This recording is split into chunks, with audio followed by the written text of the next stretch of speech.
What is up? Welcome back to another Dragon Ball Z Dokkan Battle video. Today, your host E-Free, will be breaking down the top five, I was gonna say like top five sexiest women in Dragon Ball. No, just playing. Top five Super Saiyan 1 Gotenks cards in the game. And I believe there's only 5 in the game, but we're going to break them down, basically who the best is either way. Hope you guys enjoyed today's video. Subscribe if you are new. And I actually kind of just thought about Super Saiyan 1 Teen Gotenks, the one from the Dragon Ball. They call him adult, but I think the card actually says adolescent. So that guy, the one that just got Super Saiyan 3, I actually thought about him, and we'll just say Kid Gotenks is, because he'd probably be the second best one on this list, maybe something like that, for future reference if that matters to you. But that being said, let's go and look at number 5 on my list, and it is the intelligence one. So this one is actually the awakening of the intelligence SR Trunks. This guy is super vanilla. He gives 3 key to intelligence and tech types: Golden Warrior, Super Saiyan, Prepare for Battle, the Innocence, Fusion Warrior, or Fused Fighter, and the Formidable Enemies link, or whatever that's called, like that link that they give sometimes to these units that awaken, but like don't most of the time, or sometimes now. It's kind of weird. I think the last unit that got that link was Stowser or Salza, whatever you prefer to call him. But then, and that was on the cooler banner. But since then, we've had Janemba come out, and he had a similar unit, but they gave him Fierce Battle, the blue one, the AGL one. And both of those Super 17s that came out got Fierce Battle. It's like, it's weird. Either way, this guy's the last on my list because he doesn't excel at any one thing. For intelligence, you'd rather have orbs because, of course, Gohan or Trunks, you know, not to say he's bad. It's good to have a unit like him. If you don't have those other guys, fine. If you're lacking options, fine. But that's about it. And then he also supports tech, but I mean, you're never going to run him on tech, so it's kind of weird. So he just basically makes his way to the bottom of the list due to usability. He was a card that I thought was really good, and I thought he was better than the tech one, who we're going to talk about in a second, for the longest time, to be honest. But the tech one finds himself a little bit higher due to usability. So since that's the case, this guy loses out to an identical card, and his passive isn't really his fault. He was built to support, kind of just work in tandem to the Goten, the tech one, when they were both Goten and Trunks, as opposed to the Gotenks cards. So it's kind of weird the way that they did that. You know, if they did this guy today with this new event, they'd probably give him like a 40% attack increase or something like that. So anyways, let's go ahead and move on to the next one. So number 4 is actually the tech one. I think the tech one doesn't have as good stats. I think the stats just kind of dropped off. Either way, it doesn't particularly matter, because what this guy does is he changes orbs, AGL orbs, to rainbow orbs, I believe. And by the way, both these guys are extreme damage, so they innately are going to be at the bottom of the list because of the damage potential. And of course, lacking Fierce Battle doesn't help them either. They have a link that's, as far as the output goes, 10% isn't bad. It's just not very common. Like, you wouldn't use that link in most cases, 99% of the time, I'd say. So that being said, changing orbs is great. It's really good on tech. Although it's not optimal for tech, it's really good on there because you have a guy like Super Saiyan 3 Goku who can actually benefit from that. And then this guy actually has good enough links to maintain relevance on that team too. They don't really rely a lot on Prepare for Battle, but there are some unit options that you could run on that team. Innocence is another one in there. Super Saiyan, Fused Fighter. It basically links well with Gotenks as well, Super Saiyan 3 Gotenks. Actually, both of them, you know, the Super Saiyan 3 Adult or Teen and the Kid one. So overall, he also gets a 20% boost to kind of give him some sort of output, which is why I think his stats are a little bit lower. But overall, he has a lot more usability, and of course, setting up rainbow orbs is good for something like the tournament where you need orb paths, and that's why a unit like Intelligence Android 19, or excuse me, 13, has always maintained relevance, so to say. So the next one on the list is actually the most recent one, and I'm putting him here because, honestly, I feel like the next one on my list has a little bit more consistency than this one, but I was actually really tempted to put this one too. I always kind of, whenever I do these, I kind of do cop-outs, and I'm like 2A, 2B. If there ever was a case for that, it's this. So this guy's probably 2B, but either way, he's number 3, and due to consistency. So what he does is he requires AGL orbs, and he gets 15% more attack. No, excuse me, I think it's any orb, so it doesn't really matter. But 15% up. He has Golden Warrior, Super Saiyan, Prepare for Battle, the Innocence, Fusion Fighter. This is the link for the Kid Buu event or something like that, I think. What's it called? Supreme Power. There we go. 1,000 attack and defense, and the through effect for Kid Buu allows you to hit him pretty hard on his event. And he also gets Super Fierce Battle, which is really good for him. He needed that. It's always good when a unit like him that relies on orbs can get that. Now, the thing about him is I rated him here because, you know, just to simply match up to my next target, number 2 on my list, he's going to need several orbs to start matching the output of that unit. So that being said, it's not a consistent thing for him, but he's still really solid. And honestly, the only other reason why he's number 3 basically is because this 125.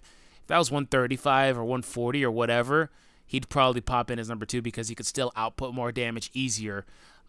He overall links really well with the team. Does he still have Shocking Speed? No, they took away Shocking Speed. He no longer has that. He has Prepare for Battle now. He didn't have Prepare for Battle on his base form.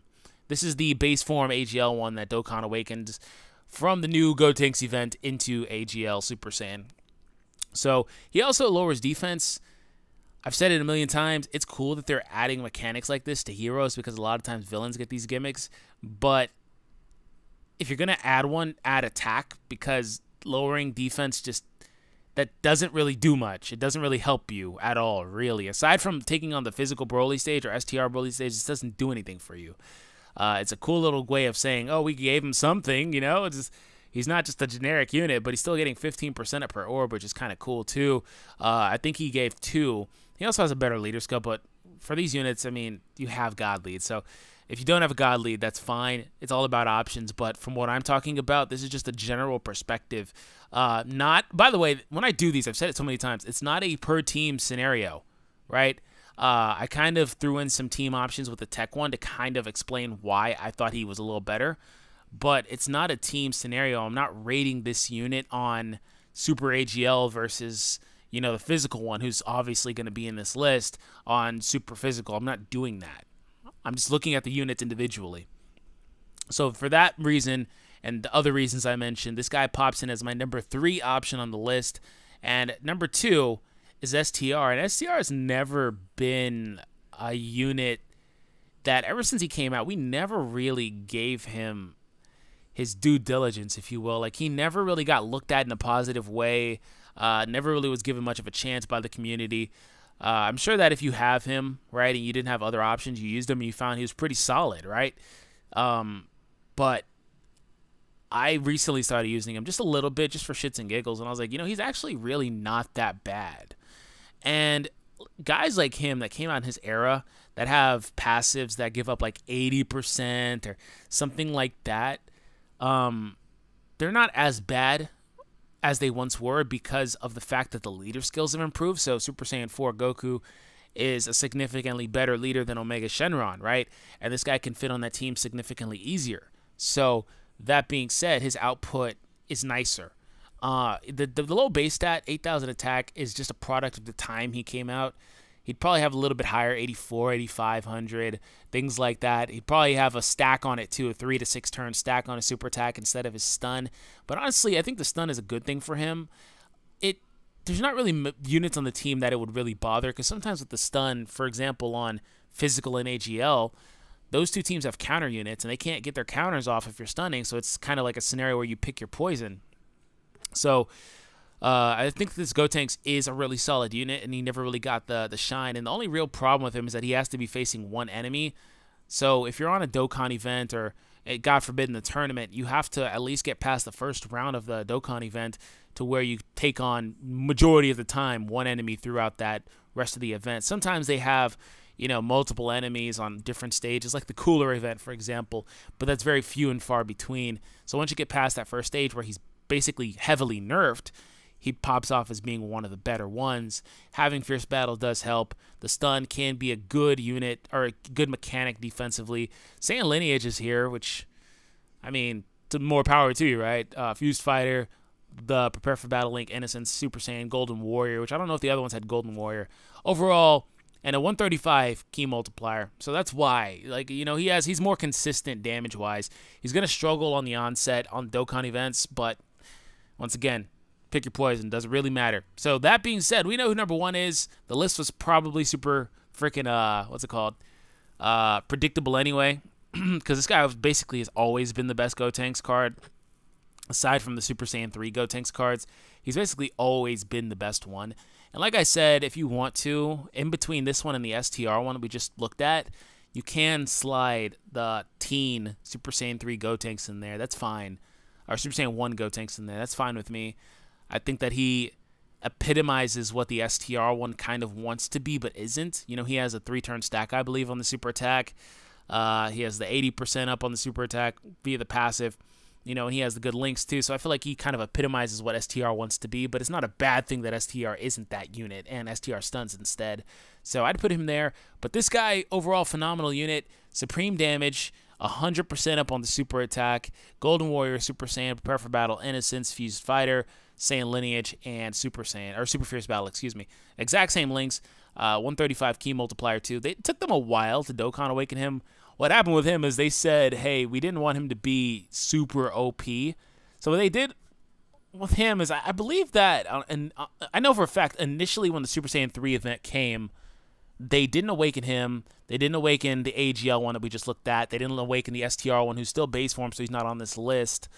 They didn't awaken those 3 units, but they awakened the Intelligence and the Tech one that we looked at a moment ago, the ones that are basically the same card, and they awakened the Super Saiyan 3. I feel like I'm forgetting one. The Super Saiyan 3 that you get from the event, but they avoided this guy. They said that he was going to be too OP. It's funny how times change, right? Because after that, the game has gone through a massive change damage output-wise, so a unit like him that would have been really freaking OP then just isn't as OP nowadays because of the way that the game has changed. So later on, they were like, okay, it's okay, we'll go ahead and we'll Dokkan Awaken him, and now he has one. Months later, he still has it, of course, because it's never going to go away, but you know what I mean. It took them months to actually release him, so there's really nothing wrong with him. He seals, too. There's really nothing wrong with him. He's the best sealer in the game, pretty much. You can kind of make the case between him and Bardock, but they fill different roles. Bardock is a... both Bardock sealers, actually, are both supporting units, so you kind of pick your poison. I've said that so many times because it's true, and apparently that's a word that's stuck in my brain. Hashtag pick your poison. But anyways... That's it for the list. I do hope that you guys enjoyed it. If you did enjoy it, please consider subscribing. And if you did consider subscribing, let me know in the comments down below if you chose to subscribe. I would greatly appreciate it. But anyways, thank you for the continued support here on the channel. And as always, have an awesome day, and I will catch you guys in the next one. Peace out.